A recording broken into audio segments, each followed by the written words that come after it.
সুপ্রিয় দর্শক শ্রোতা, সুপ্রভাত। আজ 11ই ডিসেম্বর 2013, রোজ বুধবার। প্রতিদিনকার মতো আজকেও আমরা কক্সবাজার শহর এলাকা থেকে প্রকাশিত দৈনিক সমূহ নিয়ে সংবাদ পর্যালোচনামূলক অনুষ্ঠান হরিস মেরিনা থেকে আপনাদেরকে জানাচ্ছি স্বাগত। আমি দিলওয়ার চৌধুরী। আজকে আমাদের মধ্যে আমাদের স্টুডিওতে উপস্থিত রয়েছেন কক্সবাজার সিভিল সোসাইটির সভাপতি জনাব আবু মুর্শেদ চৌধুরী। জনাব আবু মুর্শেদ চৌধুরী, আপনাকে আমাদের স্টুডিওতে স্বাগত জানাচ্ছি। আমরা একবার প্রথমেই শিরোনামগুলো একটু দেখে নিই। দৈনিক বাকখালী, কাদের মোল্লার ফাঁসির রায় স্থগিত, শিগগিরই দেশে ফিরছেন তারেক। অস্থির রাজনীতির প্রভাব, হোটেল মোটেল ও বার্মিজ মার্কেটে ক্রেতা নেই, চলছে কর্মী ছাঁটাই। শহরে পুলিশ জামায়াত শিবিরের ধোয়া পাল্টা ধোয়া, বিজিবি মোতায়েন। দৈনিক সমুদ্রকণ্ঠ, কক্সবাজার শহরে শ্বাসরুদ্ধকর 3 ঘন্টা, ফাঁসি স্থগিতের ঘোষণায় আপাতত আতঙ্ক মুক্তি। কাদের মোল্লার ফাঁসি আজ সকাল পর্যন্ত স্থগিত। দেশ অচলের ভয়ঙ্কর পরিকল্পনা জামায়াতের। শহরে জ্বালানি তেল সংকট চরমে। কাদের মোল্লার ফাঁসি, আওয়ামী লীগ নেতাদের বাড়িঘরে হামলা, অগ্নিসংযোগ।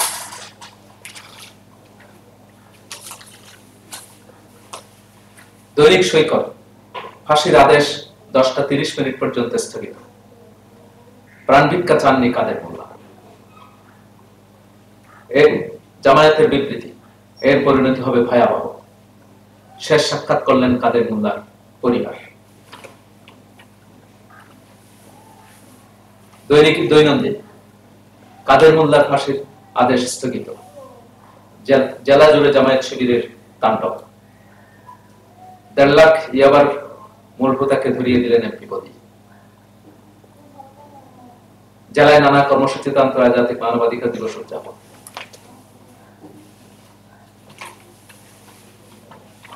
দৈনিক আলোকিত উখিয়া, ফাঁসির কার্যাদেশ আজ সকাল পর্যন্ত স্থগিত। বেরিয়ে আসছে আদম দালালদের অজানা কুকর্তি। আশরাফ ফখরুলের সঙ্গে তারানকোর বৈঠক।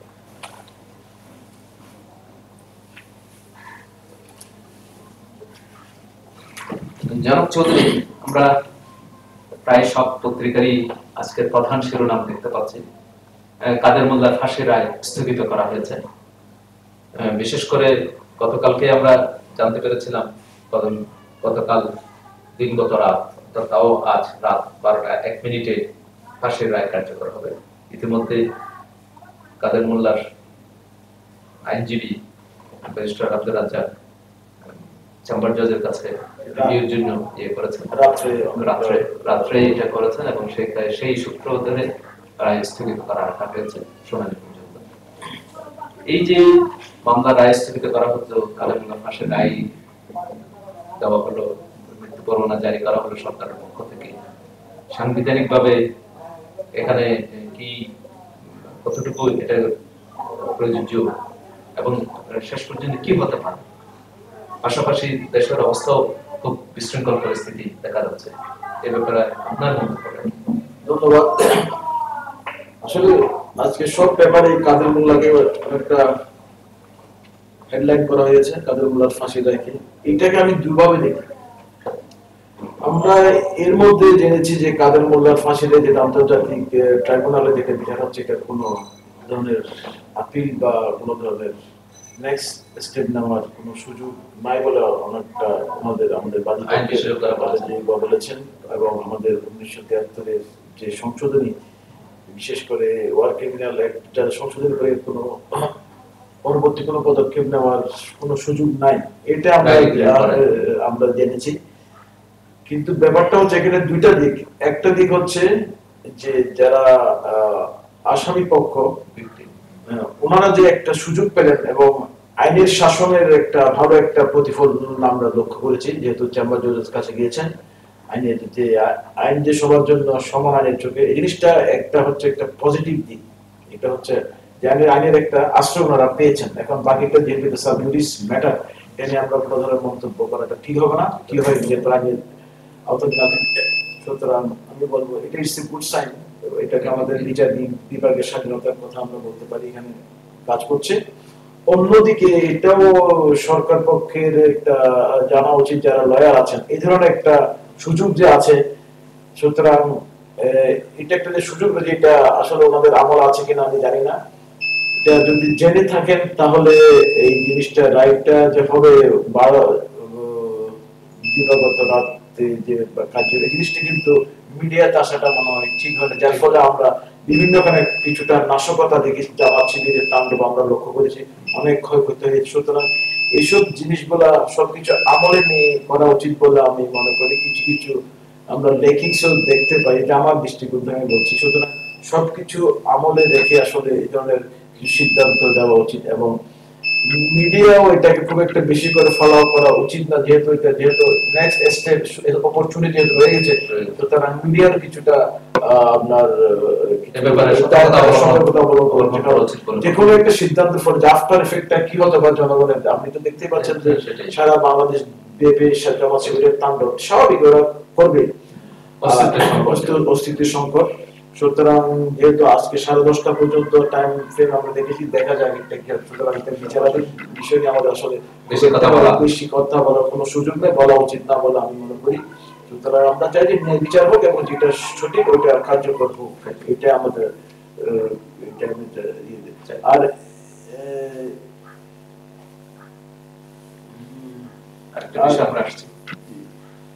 দৈনিক আজকের কক্সবাজার, কাদের মোল্লার ফাঁসি স্থগিত, জেলায় বিজিবি মোতায়েন, শতাধিক গাড়ি ভাঙচুর, টেকনাফ বন্দর থেকে আটক 1.5 লাখ পিস ইয়াবার মালিকের পরিচয় পেয়েছে বিজিবি। এই ইয়াবা সম্পর্কে আমি একটা পত্রিকা পড়ে আমরা এই জিনিসটা নিয়ে আলোচনা করব। সকল প্রস্তুতি সত্ত্বেও কাদের মোল্লার ফাঁসির রায় কার্যকর স্থগিত, টেকনাফ স্থলবন্দর দিয়ে পাচারকালে 4.5 কোটি টাকার ইয়াবা জব্দ, আটক 2। দৈনিক রূপসী গ্রাম, ইতিবাচক অগ্রগতি হয়েছে, কাদের মোল্লার রায় কার্যকর স্থগিত, টেকনাফে 4.5 কোটি টাকার 1.5 লাখ ইয়াবা উদ্ধার। আমাদের দৈনিক আমাদের কক্সবাজার, স্থলবন্দর এলাকায় 1.5 লাখ ইয়াবা সহ আটক 2, উখিয়ে মালয়েশিয়াগামী 10 যুবক আটক। ঈদগাঁওয়ে সার ও ডিজেলের তীব্র সংকট, জড়িতদের বিরুদ্ধে ব্যবস্থা নেওয়ার দাবি কৃষকদের, কাদের মোল্লার ফাঁসি স্থগিত। জনাব চৌধুরী, আমরা এই পরবর্তী বেশ কয়েকটি পত্রিকায় আরেকটি প্রধান শিরোনাম দেখতে পাচ্ছি। আমাদের টেকনাফের যে স্থলবন্দর রয়েছে, বিশেষ করে স্থলবন্দর দিয়ে আমরা মায়ানমারের সাথে বিভিন্ন বাণিজ্য আদান প্রদান করে থাকি, বাণিজ্য পণ্য, সেখানে 1.5 লাখ ইয়াবা, প্রায় 4.5 কোটি টাকা মূল্যের মানে 1.5 লাখ ইয়াবা করা হয়েছে। এটা আমাদের জন্য খুবই অ্যালার্মিং। শুধু আজকে গতকালকের ব্যাপারটা আসলে দীর্ঘদিন যাবত আমরা দেখছি যে প্রায় 2-3 বছর যাবত এই যে ট্রানজিটটার মাধ্যমে ইয়াবা প্রচার, এটা আসলে আমি বলবো যে একটা জাতীয় সমস্যা। যদি বাংলাদেশে আমাকে কেউ জিজ্ঞেস করে যে আপনাদের দেশের প্রধান সমস্যাটা কি, তখন আমি বলবো এই যে মাদক প্রচারটা হচ্ছে প্রধান সমস্যা, এবং এর সাথে যারা জড়িত সে যে হোক না তাকে আইনের আওতায় আনা দরকার। এবং এই যে মাদকের ফলে যে আমরা কি যে হারাচ্ছি, এই যে একটা প্রজন্মকে আমরা ধ্বংস করছি, এবং এটার একটা বহুমাত্রিক প্রভাব আমরা সমাজে পাচ্ছি। এটা আপনার নারী নির্যাতন, শিশু নির্যাতন থেকে আরম্ভ করে আপনার ডোমেস্টিক ভায়োলেন্স, সবকিছুর কিন্তু একটা বহুমাত্রিক প্রভাব আমরা সমাজে পরিলক্ষিত করি। এবং আমাদের দুঃখ হচ্ছে ওইটাই, আমরা দেখি প্রায় সময় পেপারে শুধু যারা কেরিয়ার তারাই ধরা পড়ে, কিন্তু গডফাদার যারা আছে মূলভূত কিন্তু ধরা ছোঁয়ার বাইরে। আজকে আমি জেনে একটু খুশি হলাম যে এমপি বদি তার এক আত্মীয়কে তুলে দিয়েছেন, কিন্তু এই জিনিসটা আগে কেন করা হলো? এই যে সময়টা আমরা নষ্ট করলাম, এই যে দেশটাকে একদম শেষ করে দিলাম, এই উদ্যোগটা যদি একজন জনপ্রতিনিধি চাইলে কিন্তু পুরো কন্ট্রোল করা কোনো ব্যাপারই না। ওনাদের আন্তরিকতা, উদাসীনতার অভাব, আমি সরাসরি বলতে চাই, আসলে ওনার কিন্তু দায়ী মুক্ত না, ওনাদের দায়িত্ব কিন্তু নিতে হবে। ইতিহাস কিন্তু কাউকে ক্ষমা করবে না, সময় কেন পারবে না ওনারা। আর যেটা আমি লক্ষ্য করেছি আপনার একটা ইয়েতে, যে এই যে এর ফলে হোটেল মোটেল জন্য আপনি দেখেন, হোটেল এবং বিশৃঙ্খলার জন্য এই যে কোটি টাকা ইনভেস্ট করলো, এই যে এটা তো যদি বিএনপি ধরলাম, বিএনপি ক্ষমতা আসলো, এই মাসুলটা কে দিবে? আজকে যে অস্থির অবস্থা দেশের, যে দ্রব্যমূল্য বলেন, এই যে অচল অবস্থা, আজকে ব্যাংক, আজকে আমরা দেখলাম গার্মেন্টস এর মালিকরা রাস্তায় নেমেছে, এই যে একটা ডেডলক হয়ে গেল, ইকোনমি যে একটা রিসেশন এখানে যে শুরু হবে, এটা কেমনে সামাল দেবে? সুতরাং ভবিষ্যতে যে সরকার আসলে তাদের জন্য একটা আমরা, বিপদ। আমি মাঝে মধ্যে শঙ্কিত হই যে আমাদের থাইল্যান্ডে যে গণবিক্ষোভ চলছে, ওরা দেখেন কত সুশৃঙ্খল ভাবে গণতান্ত্রিক পদ্ধতি ওরা এই ধরনের প্রতিবাদ জানাচ্ছে, গভর্নমেন্ট অফিসগুলো ঘেরাও করে রাখতেছে, জনগণের কোনো দুর্ভোগ হচ্ছে, অর্থনৈতিক চাপও সচল। সুতরাং এইসব শিক্ষণীয় অনেক কিছু আছে। আমি অনুরোধ করবো যে আর কতদিন এভাবে চলবে দেশটা? আপনারা রাজনীতি করেন, আপনারা হানাহানি করেন, কিন্তু দেশের অর্থনীতিতে কিন্তু সবার উপর মানুষ যাতে জীবিত না হয়, মানুষ যাতে শান্তিতে থাকতে পারে, স্বস্তিতে থাকতে পারে, এই দিকটাই রাজনীতিবিদদের দেখা উচিত বলে আপনি মনে করছেন? ডেফিনেটলি। আরেকটা বিষয়, দৈনিক কক্সবাজার, কাদের মোল্লার ফাঁসি স্থগিত, অবশেষে জেলা জুড়ে থমথমে অবস্থা, অবশেষে আওয়ামী লীগ বিএনপির বৈঠক। যে এটা একটা, আমি তারপর বলছি, কাদের মোল্লার ফাঁসি, পতাকা বৈঠকে আটক 2 বাংলাদেশি শিশুকে ফেরত দিয়েছে মিয়ানমার। আশরাফ ফখরুলকে নিয়ে আন্দালিবের বাসায় বৈঠক তারাপুর। দৈনিক সাগর দেশ, ঝুলে গেল কাদের মোল্লার ফাঁসি, 2 দেশের 7 নাগরিকের বন্দি বিনিময়, বিজেপি মিয়ানমার বৈঠক। আওয়ামী লীগ নেতা কর্মীদের পরিণতি, আওয়ামী লীগ নেতা কর্মীর বাড়িতে অগ্নিসংযোগ, জামাত শিবিরের। কাদের মোল্লার ফাঁসি স্থগিত, দৈনিক আজকের দেশ। কাদের মোল্লার ফাঁসি স্থগিত, সাগরে যেতে পারছে না 5 শতাধিক মাছ ধরার ট্রলার, 2 দলই ছাড় দিতে রাজি বলেছেন তারানপুর। দৈনিক হিমছড়ি, কাদের মোল্লার ফাঁসির আদেশ স্থগিত, টেকনাফ স্থলবন্দর থেকে 1.5 লক্ষ ইয়াবা উদ্ধার, সংলাপে রাজি 2 দল বলেছেন তারানপুর। আচ্ছা মিস্টার চৌধুরী, এই যে আমাদের আজকে প্রায় 4-5 দিন ধরে জাতিসংঘের বিশেষ প্রতিনিধি এসেছেন ফার্নান্দেস তারানপুর, তিনি বেশ দৌড়ঝাঁপ করেছেন, আজকে শেষ দিন সম্ভবত। তিনি গতকালকেই কিছুটা আশার বাণী শুনিয়েছেন, 2 বৃহৎ রাজনৈতিক দলের সম্পাদক পর্যায়ে, সাধারণ সম্পাদক মহাসচিব পর্যায়ে একটা বৈঠকের আয়োজন করতে পেরেছেন এবং 2 দলই রাজি হয়েছেন, তারা সংলাপ এবং আলোচনা চালিয়ে যাওয়ার ব্যাপারে সম্মতি প্রকাশ করেছেন, এই ধরনের একটা ইঙ্গিত দিয়েছেন। এখনো আলোচনা চালিয়ে যাওয়ার সম্মতি প্রকাশ করেছেন, কিন্তু চূড়ান্ত কোনো ফসলকে আমরা পেয়েছি বা পাবো বলে কি আপনি মনে করেন এই তারানপুর এই সফরের ভেতর দিয়ে? আমি তো আসলে আশাবাদী, কারণ এটার কোন ওনারা যদি, যারা রাজনৈতিক দলের প্রতিনিধিত্ব করছেন, বিশেষ করে বিএনপি আওয়ামী লীগ, ওনাদের তো আসলে আমরা কি বোঝাবো, ওনারা তো আমাদের চাইতে আরো বেশি বোঝা। এবং এটা আসলে একটা ছোট ছেলে বলতে, conflict must be resolved through negotiation, আর কোনো অল্টারনেটিভ নাই। এবং এটা তো ওরাই ভালো করে জানে যে 111 এর কথা সবাই জানে, এবং তৃতীয় শক্তি চিন্তা করছে। সুতরাং এইসব যে আজকে তোমরা যে বসবেই, তো এত হানাহানি এত রক্তপাতের কি প্রয়োজন? এই দায়িত্বটা কে নিবে? এই অর্থনৈতিক যে ক্ষয়ক্ষতি হলো, যানবাহন নষ্ট হলো, এই দায়িত্ব তো 2 দলকে নিতে হবে। সুতরাং আমরা পারছি না, এটা আমাদের ব্যর্থতা। আমাদের মধ্যে, আমাদের দেশে আমার মনে হচ্ছে কোনো বুদ্ধিজীবী বা কোনো ভালো ও কোন লোকই নেই যে আমরা, যার কথা মুরব্বী নাই যে সমাধান করবে। আজকে বাধ্য হয়ে আমাদেরকে এটা প্রমাণ কি করে? আমরা এখন ইমেচিউর, 42 বছর পার করলাম, বিজয় দিবস আমাদের 16 ডিসেম্বর উদযাপন করে যাচ্ছি। সুতরাং ওরা যত বড় কথাই বলুক না কেন, আমি আসলে ওনাদের প্রতি আমাদের কোনো আস্থা নেই। ওনারা এখন, আমি বলবো যে politically they are still immature, এবং ওনাদেরকে বুঝতে হবে ওনারা সবসময় দলীয় স্বার্থ দেখেন, ব্যক্তির স্বার্থ দেখেন। এর থেকে যদি আমরা দেশের স্বার্থ প্রাধান্য না, তাহলে আমার মনে হয় না আমাদেরকে আরো এই স্বাধীনতার আমাদের কোনো মূল্য নেই। আমরা এখনো মুক্ত না, সোজা কথা।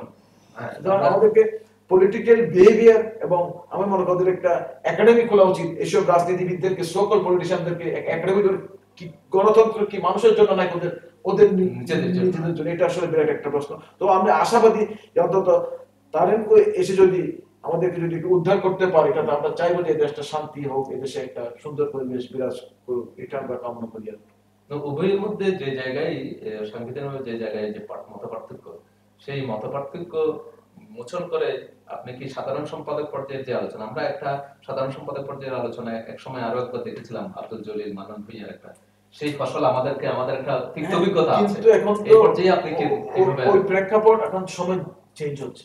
আপনি 10 বছর 20 বছর আগে বাংলাদেশকে এখন হচ্ছে আপনার ইকোনমির তথ্য প্রযোজিত আমাদেরকে কিন্তু মানুষ কিন্তু এখন আগে যারা বুঝতো না কিন্তু অনেকেই আমরা নতুন প্রজন্মেরা সবাই বুঝে এবং কি হতে যাচ্ছে কি হওয়া উচিত এবং এটার আফটার এফেক্ট কি হবে এটা কিন্তু এরাও ভালোভাবে বুঝে।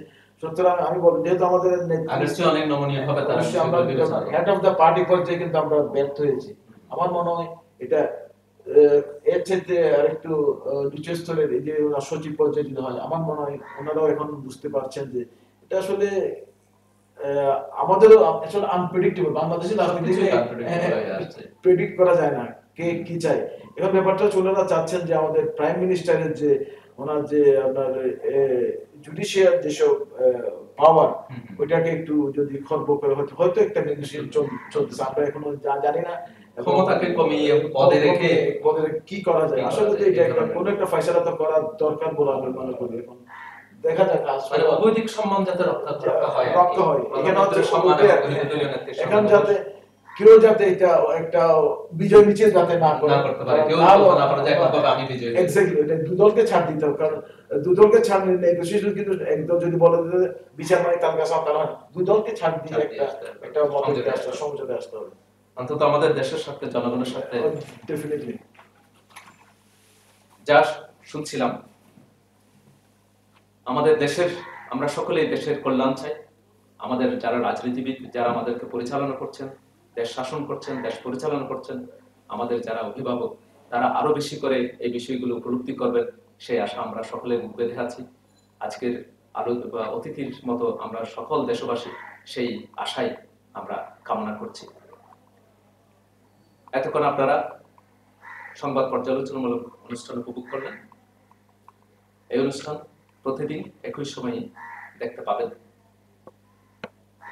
এই অনুষ্ঠান দেখার জন্য লগ ইন করুন www.voicemedina.com।